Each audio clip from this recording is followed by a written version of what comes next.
You think you know Viking raids. Axes swinging, ships burning, warriors taking gold and moving on. But there was something else they took, something the shows barely mention and the movies gloss over. Women, girls, thousands of them. Dragged onto ships, chained in markets, sold like cattle. Used, broken. The archaeological evidence sits in graves across Scandinavia. The genetic fingerprints run through Iceland's population today. The chroniclers wrote it down in ink that never faded. What happened to these women was worse than any screenplay dares to show. 821. The Annals of Ulster. Irish monks record the plundering of Atar near Dublin. The raiders carry off a great number of women into captivity. Not some, not a few, a great number. This is one of dozens of such entries spanning 3 centuries. One raid near Armagh takes over 700 captives. 700. In a single strike. These are not warriors taken prisoner. These are villagers, monastery workers, farm girls, mothers. The raiders target women specifically because women are profitable. A thrall, that is what they call a slave in Old Norse. A female thrall fetches 3 marks of silver at market. That is real purchasing power. That is what the saga of Laxdela records, when a merchant named Höskuldr buys an Irish woman named Melkorka at a trading assembly in the Brenno Islands. 3 marks. For a human being. For a woman who will cook and clean and bear children and have no say in any of it. If you value documented historical truth and evidence-based research like this, subscribe. It is the best way to support our work. Also comment from which city you're hearing this from. This script is researched and factual, using sources from peer-reviewed archaeological journals, including the Journal of Archaeological Science, published in January 2014 by Elise Naumann at the University of Oslo, and from Slavery and Abolition, published in April 2019 by Ben Raffield of Uppsala University, along with contemporary chronicles like the Annals of Ulster and the first-hand account of Ahmad ibn Fadlan from 922. These are not secondary summaries. These are the people who dug the graves and read the original texts. Now back to the information. Dublin, 841. The Vikings establish a long fort, a ship camp, at the confluence of the Poodle and Liffey rivers. Within decades, it becomes one of Europe's largest slave markets. Excavations at Wood Quay and Fishamble Street uncover the layers of this trade. Iron shackles designed to lock around human necks. Not animal necks, human necks. The design matches restraints used on people from antiquity through the early modern period. 1 collar found at Birka in Sweden, 6 at Hedeby in Denmark. At least 1 in Dublin. The location matters. These are not farm tools found in fields. These are harbor finds, port finds, market finds. They concentrate near the water where the ships dock and the cargo moves. Women are cargo. The raiders need these women for a reason that goes beyond labor. Neil Price at Uppsala University studies the economics of Viking Age Scandinavia. His research, published in 2015 through 2019, concludes this was a slave economy, not an economy with some slaves, a slave economy. Up to 10% of the population in Scandinavia during the Viking Age are thralls. Some estimates push it to 25%. The raids are not primarily about gold. Gold does not plow fields or weave cloth or produce more workers. Women do. The DNA backs this up in ways that cannot be argued away. Iceland, settled in the mid-9th to mid-10th century by Norse explorers. Modern genetic analysis by Agnar Helgason and colleagues at Decode Genetics in Reykjavik. Published in the American Journal of Human Genetics in 2000 and in Science in 2018, maps the mitochondrial DNA of Icelanders. Mitochondrial DNA passes only through the female line, mother to child. The results are stark. 60 to 62% of Iceland's founding female population came from the British Isles, Ireland, Scotland, the Western Scottish Islands. Only 37 to 40% came from Scandinavia. Now check the male side. Y chromosome analysis shows 80% of Iceland's founding male population came from Scandinavia, only 19 to 20% from the British Isles. Run those numbers again. Norse men, Celtic women, in a ratio that does not happen through peaceful migration. Price states it plainly. We must be talking about some degree of coercion, some degree.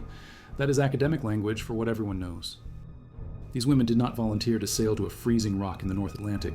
They were taken. Archaeological excavations across Iceland unearthed 25 ancient skeletons whose remains can be analyzed for full genome sequencing. Anthropologist Suna Ebenezersdottir leads the study. The settlers have a roughly even split, 50% Norse, 50% Gaelic, but modern Icelanders, people alive today, draw 70% of their genes from Norse ancestry. The Gaelic contribution fades. Why? Kari Stefansson, Decode's chief executive, offers two explanations. 1. Repeated famines and epidemics kill more people with Gaelic ancestry. 2. Those with Norse ancestry hold a reproductive advantage. Slaves have fewer surviving children. Slaves die younger. Slaves are not buried with care. Many are put in unmarked graves.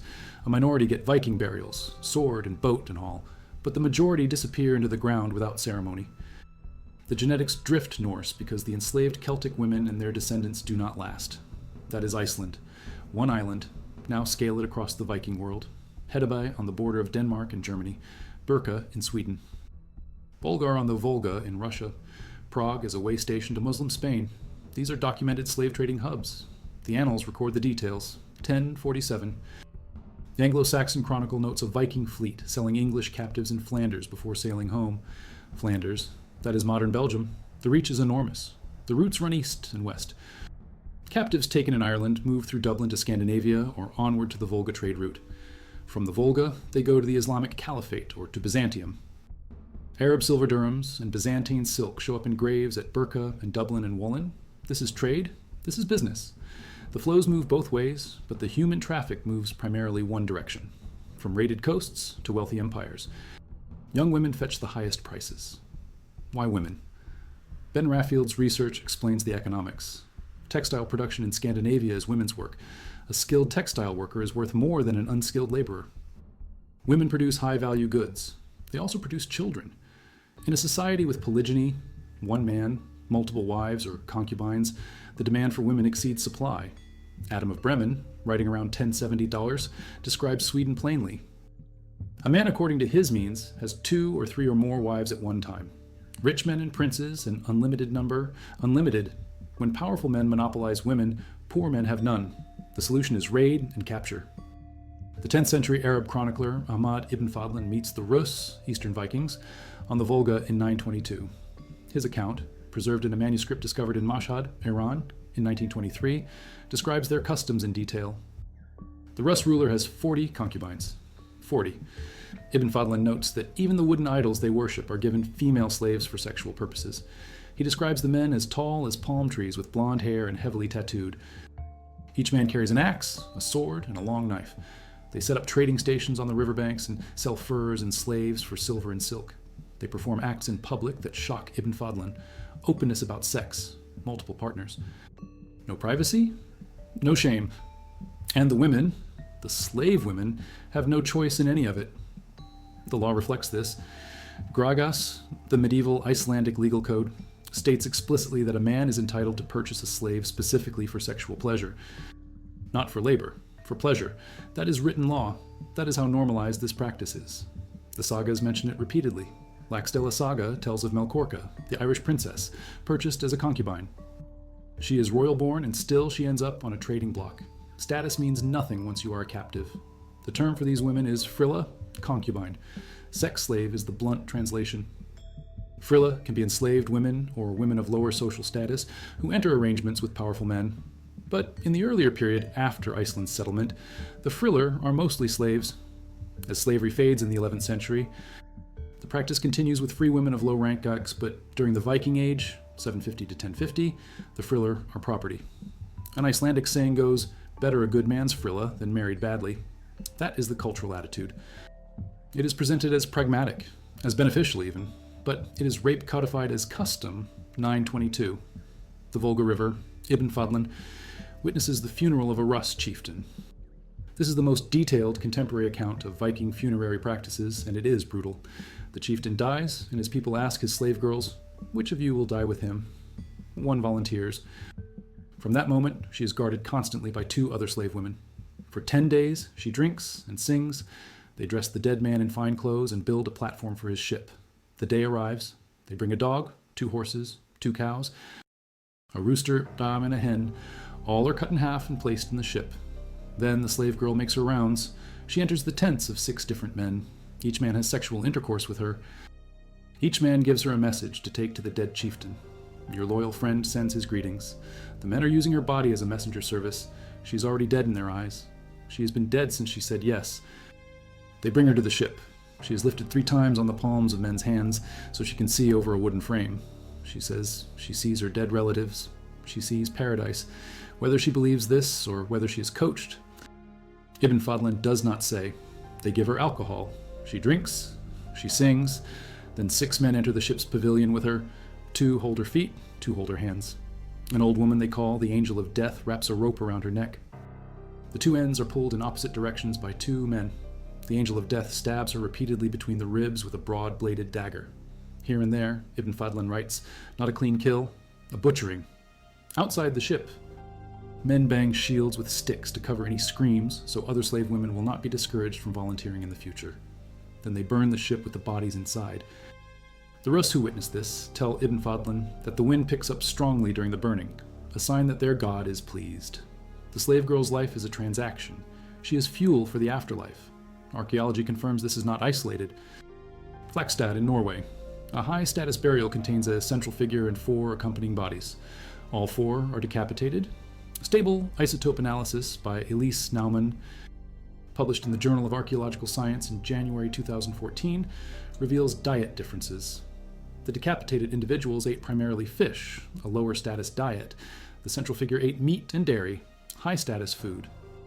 Ancient DNA testing shows the 4 are not maternally related to the central figure. They are not family, they are thralls, sacrificed, beheaded, buried as grave goods, Grimstad in Sweden. 2 men, both decapitated, found in a double grave. The pattern repeats across Scandinavia. Anna Kjellström at Stockholm University examines skeletal remains from graves in Norway, Sweden, and Denmark. Her findings, published in multiple studies from 2014 through 2016, document signs of abuse and decapitation in individuals presumed to be slaves. Some have their heads placed at their feet in the grave. Some are missing their heads entirely. The bones show trauma, healed fractures, poorly set breaks, signs of hard labor and poor nutrition and violent deaths. 1 grave on the Isle of Man. A wealthy male Viking buried with the remains of a young female. She died from a ferocious blow to the top of her head. Her body is mixed with ashes of cremated animals. She is property in death as in life. Kilmainham and Island Bridge near Dublin. Over 100 Viking burials excavated in the 1840s through 60s. Pagan graves in a Christian land.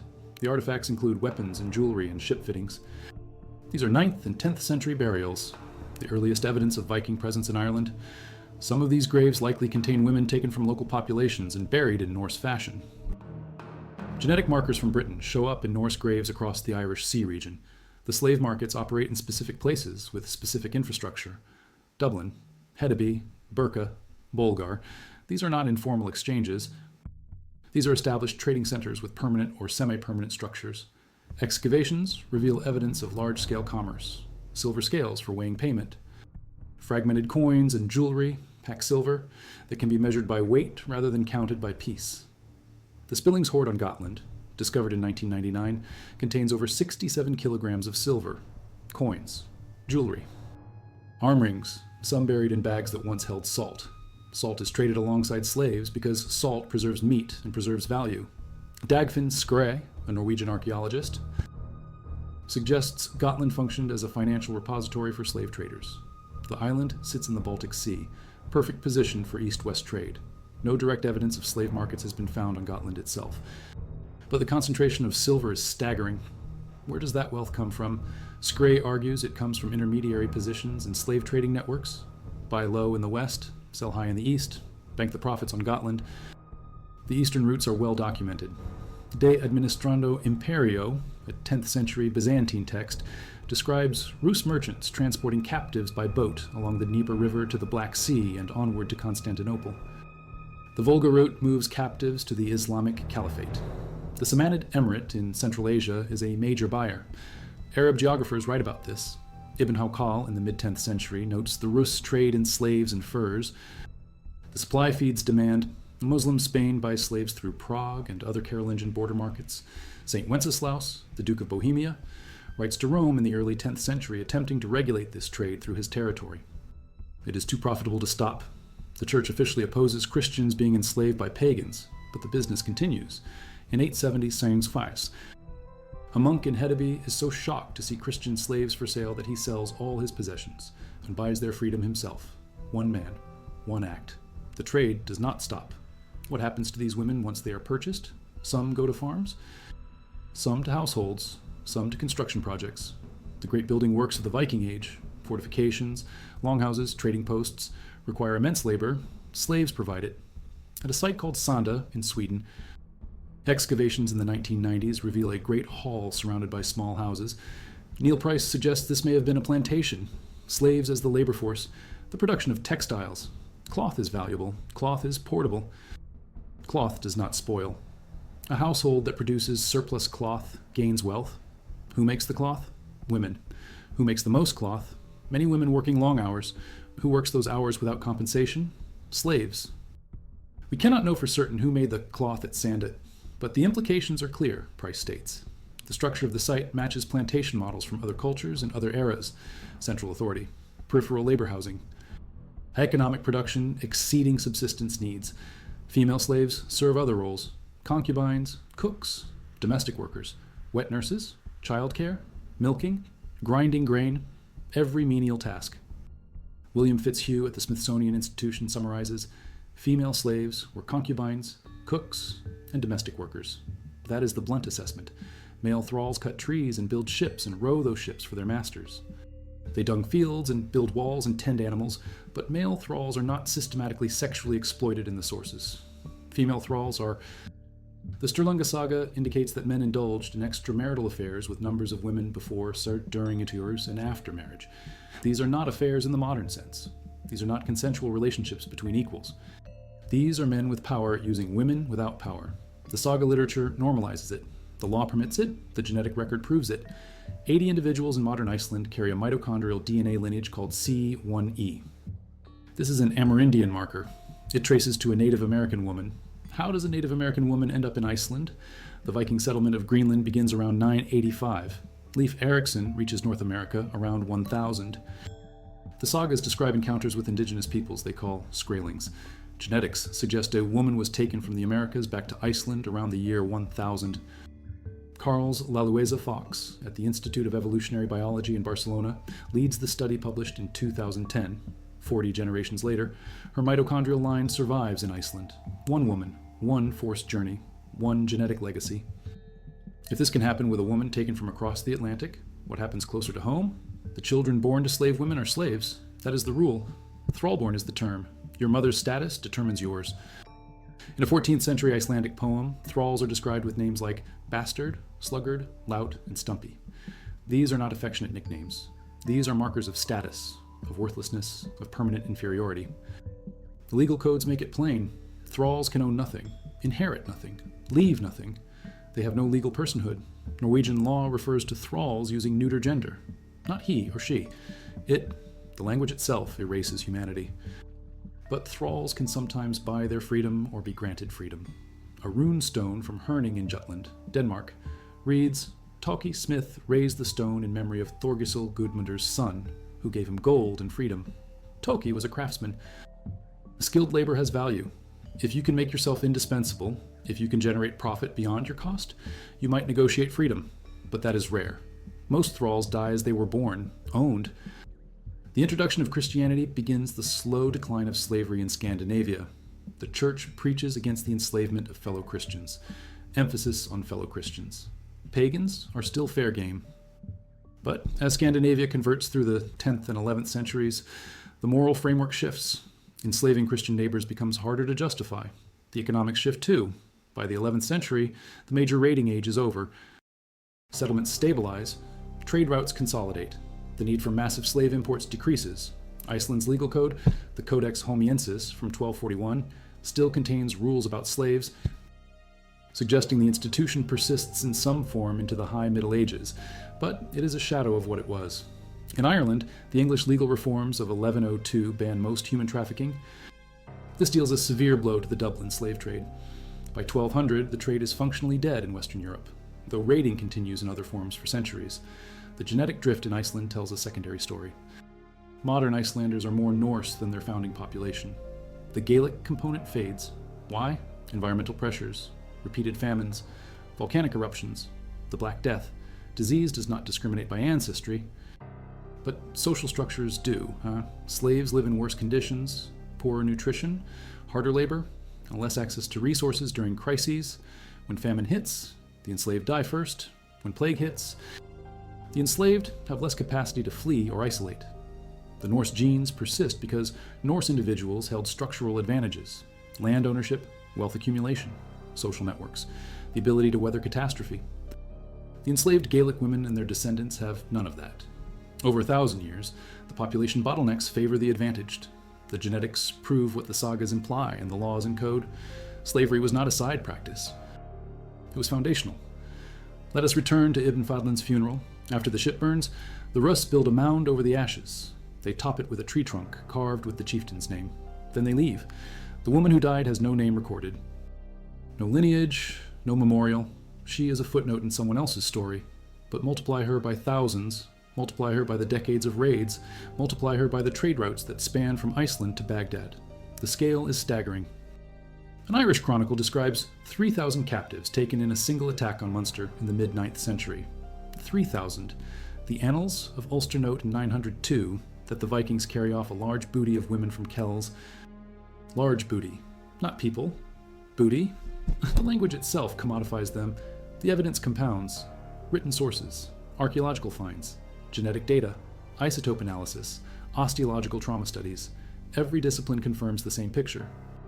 Viking Age. Scandinavia relied on enslaved labor. Women were targeted specifically for sexual exploitation and domestic labor. The trade enriched communities across the Norse world and connected them to markets from Seville to Samarkand. The women had no choice, no recourse, no escape. Their bodies were currencies. Their children were property. Their deaths were pragmatic, sometimes sacrificial, sometimes incidental, always unrecorded.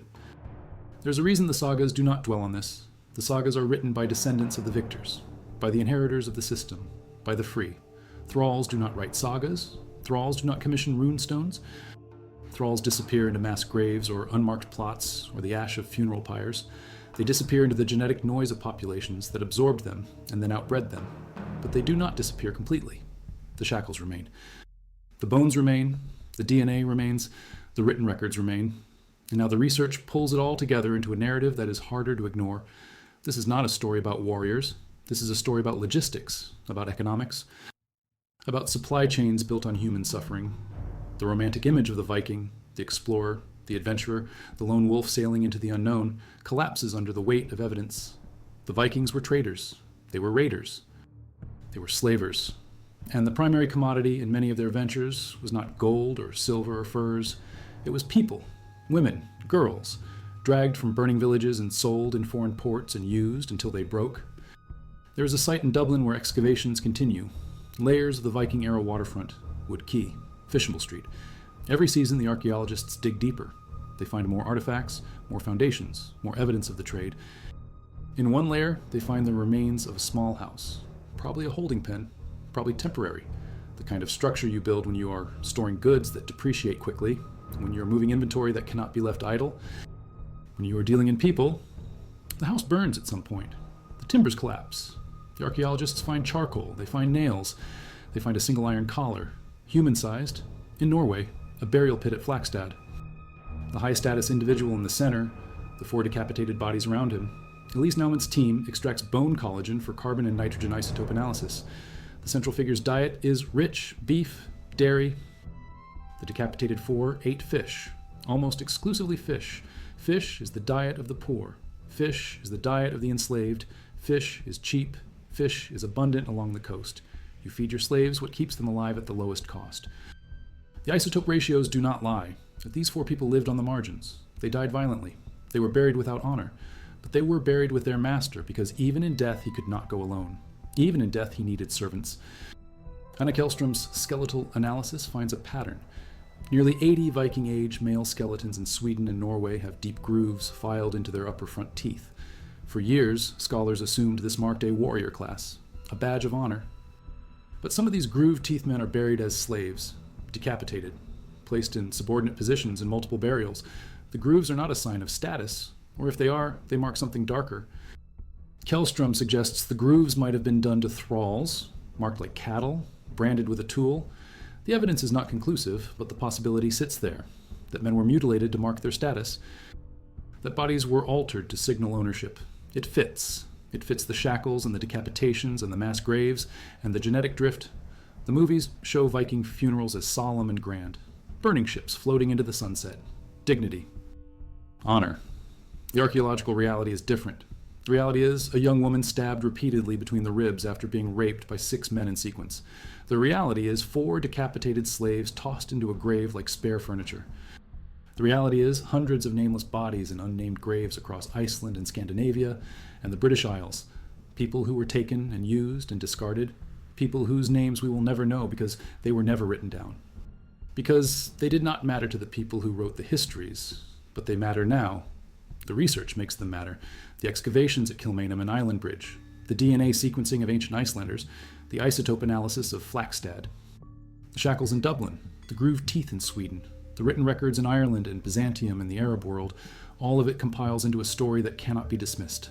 A story of systematic exploitation, of industrialized human trafficking, of economies built on suffering. This is not speculation. This is not theory. This is evidence. 1241. Iceland, the Codex Holmiensis is written. It contains regulations about thralls. 1241 is 200 years after the official end of the Viking Age, 200 years after the Battle of Stamford Bridge, 200 years after the conversion of Scandinavia to Christianity. And still the laws contain rules for slaves. The institution dies slowly because it is profitable, because it is convenient, because the people with power benefit from it. The enslaved cannot free themselves. They need external pressure. They need moral frameworks that call bondage evil. They need laws that enforce freedom. Slowly those laws come. Slowly the institution fades, but it takes centuries. The last recorded Viking raid on Ireland happens in 1171. The Council of Armagh frees all English slaves held in Ireland. The Norman conquest of Ireland begins. The new rulers ban the old trades. The Dublin slave market closes, but raiding does not end. 1631, Baltimore, County Cork. Algerian pirates attack the village. They take the entire population, every man, woman, and child, shackled and shipped to North Africa, sold into slavery there. Only 3 ever return to Ireland. The cycle repeats. Different raiders, different markets, same suffering. The human trade spans millennia. The Vikings are one chapter, a significant chapter, a well-documented chapter, but one chapter. So what do we take from this? What does the evidence demand we understand? That the Viking Age was built on slavery, that women were the primary targets, that sexual exploitation was systematic, that the genetic legacy survives in Iceland and beyond, that the archaeological record is full of bodies that tell stories the sagas omit, that written sources from enemies and allies alike confirm the trade, that the economics make brutal sense, that the legal structures enabled it, that the cultural norms normalized it, that the victims have no voice but the voice we give them through evidence. A mass grave is found. Modern excavations reveal a site that matches descriptions in a saga of a naval disaster. Ships lost on the White Sea coast, men who never returned. The number of skeletons matches the saga's account. The dating matches, the injuries match, blunt force trauma, cold exposure, the evidence stacks, the saga is confirmed. Now apply that to the slavery accounts. The sagas mentioned thralls in passing. Legal codes regulate their sale. Chronicles record their capture. Archaeology finds the shackles and the graves and the trauma. Genetics shows the forced admixture. The accounts align. The evidence confirms. The stories are true, not metaphorical, not exaggerated. True. In Dublin's Trinity College Library sits a manuscript, the Annals of Ulster, ink on vellum, compiled over centuries by Irish monks. Entry after entry records raids, captives taken, churches burned, women carried off. The monks were victims and witnesses. They wrote what they saw. They had every reason to emphasize Viking brutality because the Vikings were destroying their world. But the entries are consistent, specific, dated, named. They record places and numbers and outcomes. 821 at Itar, 877 at Kells, 895 at Munster, on, a drumbeat of violence and abduction spanning generations. The monks are not writing fiction, they are keeping records, and the records say the same thing. The Vikings take women, fast forward to modern genetics labs, decode genetics in Reykjavik, advanced sequencing technology, ancient DNA extracted from teeth and bones. Researchers map genomes of 25 individuals buried between 850 and 1050. The data uploads, the algorithms run, the ancestry proportions calculate, 50-50, Norse and Gaelic. The founding population is half British. Now run the same analysis on modern Icelanders, 70-30, Norse dominant, the Gaelic component contracts. The researchers publish in Science, peer review, replication, the findings stand. The genetic shift is real. The implications are clear. In Stockholm, Anna Kjellström examines a skeleton, male, Viking age, grooves in the teeth, found in a burial with another male. The first male has grave goods. The second male is decapitated, head placed at the feet. No goods, different diets shown in the isotopes, different DNA profiles, not related, master and slave. The pattern repeats. She publishes in multiple journals. The data is public. The interpretations are sound. The skeletons do not lie. In Norway, Elise Naumann opens a grave. 4 bodies surround a central figure. All 4 lack heads. She collects samples, stable isotope analysis, ancient DNA extraction. The lab results come back. Fishbone signature in the nitrogen ratios. No kinship in the DNA. She writes the paper, Journal of Archaeological Science, January 2014. The peer reviewers approve. The findings are accepted. The slaves of Flakstad are confirmed. The evidence is not anecdotal. It is not scattered. It is systematic. It is multidisciplinary. It is replicated. It is peer-reviewed. It is published. It is archived. And it all says the same thing. Viking society depended on enslaved labor. Women were captured by the thousands. They were traded across continents. They were sexually exploited. They were worked to exhaustion. They were killed for ritual purposes. Their children were property. Their lives had no legal protection. Their suffering was institutional. This is not a judgment of the past by modern standards. This is a description of the past by its own evidence. The Vikings did not hide this. They wrote it in law codes. They depicted it in sagas. They built economies around it. They left physical evidence in every excavation. The shame is not in acknowledging it. The shame is in ignoring it, in sanitizing it, in turning history into myth and myth into entertainment that strips away the human cost. The women who were taken did not ask for adventure. They did not sail willingly. They did not find opportunity. They were ripped from their homes. They were chained. They were sold. They were used. And then, for the most part, they were forgotten. Not remembered in sagas, not honored in burial, not named in the histories written by their captors, but they were there. The archaeology proves it. The genetics prove it. The written records prove it. And now the research brings them back, not as characters in a story, as people, as victims of a system that treated them as commodities, as women whose suffering built the wealth of nations. So when you see a Viking helmet in a museum or a longship replica in a harbor or a television show glorifying the raids, remember what the evidence shows. Remember the shackles in Dublin. Remember the decapitated slaves in Flakstad. Remember the genetic drift in Iceland. Remember the iron collar buried in ash. Remember the slave girl who died in 922 with a rope around her neck and a knife between her ribs. Remember that behind every silver hoard was a market. Behind every market was a sale. Behind every sale was a person who had no choice. That is the truth. That is what happened. That is what the movies do not show.